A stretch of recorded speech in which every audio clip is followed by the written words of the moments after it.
If you have claimed depreciation at any time while holding the property, you have to take that off the purchase price, which can inflate your capital gain. A lot of people don't know about that and get caught out.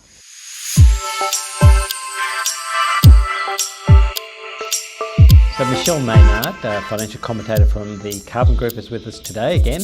And Michelle, I really want to focus on people that are making capital gains in their property. So obviously with an improving property market, be it residential or commercial, people are actually going to make capital gains now in their property going forward.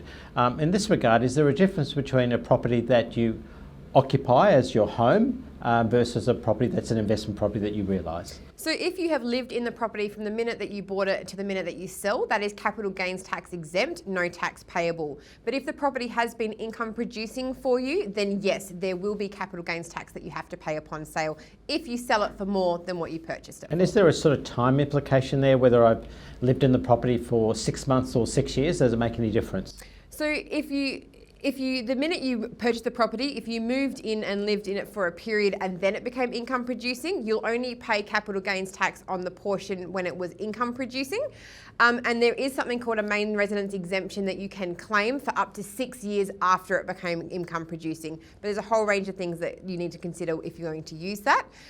But yes, there is capital gains tax payable if you have an income producing asset. And sort of simply defining this capital gains things, there's not just the price differential when you buy to when you sell. There are other things that are offset in that as well, isn't there? And there are other things to consider if it's been an investment property relating to depreciation write-offs. Absolutely. So the cost base of an asset is what you paid for it and any costs you incurred when you bought it. So the stamp duty that you paid is a key example that we see. When you sell the property, the purchase price that you can get to claim the settlement agent fees as well as the agent fees for selling the property. If you have claimed depreciation at any time while holding the property, you have to take that off the purchase price, which can inflate your capital gain. A lot of people don't know about that and get caught out.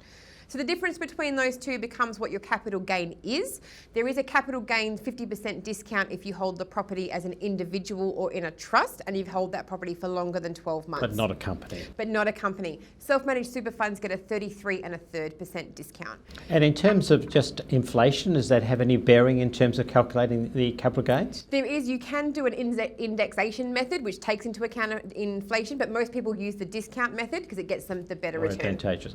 And just in closing, Michelle, is there a difference between a commercial asset being realised that way versus a residential asset? No, all taxed the same way. The gain is included in your tax return and then taxed at your marginal rate. So it's not the same tax for everybody. It's depending on what your personal income tax rate is. So if this advice has been of interest to you and you would like to look more into the property matters around this, then we certainly invite you to consult a Royal Mark agent in your area.